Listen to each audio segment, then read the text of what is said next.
everyone, Anne here. Today I want to answer questions about which foot should I buy.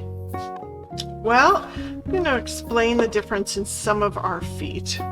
We have so many to choose from. We have a number one with a red dot.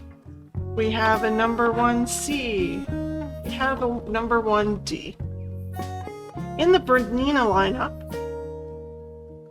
there are two types of feet, sometimes referred to as old and new, or red or white box, or alpha and omega. It really depends on your local area and the vernacular used. Almost every Bernina came with a number 1 foot, and the number 1 foot that Bernina recommends for the machine that it came with. Number 1, plain number 1, is for the 5.5 millimeter machines. So it's a much smaller, more narrow foot. Give you a little close-up. So it's a nice foot. And it fits on this 8 series machine. But perhaps what you can see is when it's down. You can see the feed dogs are much wider than the foot. Doesn't mean you can't use it, but the tracking is certainly not optimal. The only feed dog that's actually tracking are half of these in the back and this center one. Lots of people never knew that they actually have 3 separate sets of feed dogs. So number 1, nice foot, but maybe not for this machine. Number 1 with the red dot. It actually doesn't fit on this machine. This is the current packaging for what are often referred to as red box feet. Now they're number 1 with a red dot. Gamma Kappa.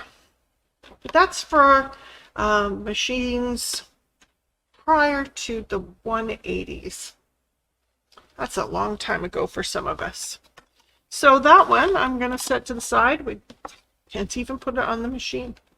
Then the next most common is a 1C.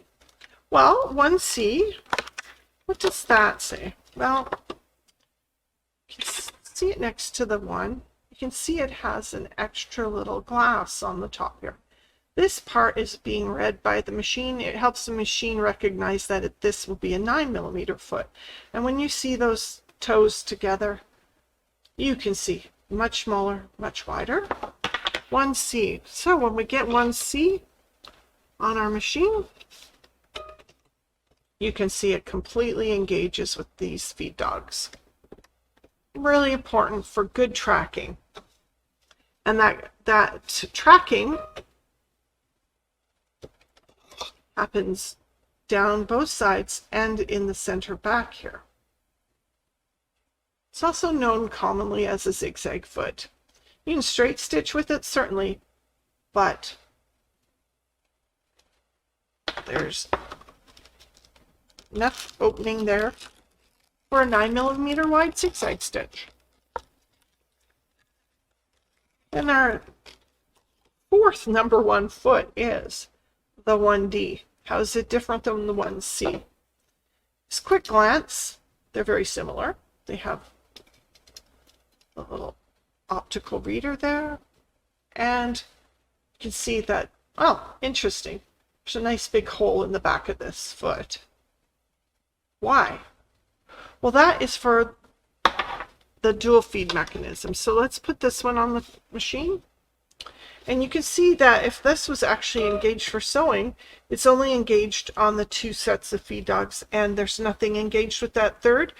Well, in the back, we have the dual feed mechanism. And when you use a D foot, those should be engaged always with your machine. So the D feet should not be used on anything that doesn't have the dual feed mechanism. And the most important thing is whatever foot you're using, tell your machine. We have some original feet, which were the 0, the 1, the 1C and the 1D, which I just showed you. You want to be sure that if you're going to use that D foot, that you let the machine know and that you engage the D mechanism. Exit out of there, and the machine registers here in yellow which foot you've selected. It shows you the foot nicely on the screen, and if we were to select a zigzag, it will let us make a 9mm wide zigzag. If you're not getting a 9mm zigzag, this little icon here is the plate selector. There's a 9mm stitch plate, 5.5mm stitch plate, a 0mm stitch plate, otherwise known as a straight stitch plate. There is a punch tool available for our machines and a cutwork tool. The cutwork tool is also a 0mm or straight stitch plate. These two plates are interchangeable for straight stitch sewing, not interchangeable for the cutwork tool. The hole on this plate is a bit tight for the cutwork tool. So we'll get into what a cutwork tool is and a punch tool is in future videos. Watch for those on our YouTube channel. Thank you for spending time with me and these tips. This should make stitching in your room happier.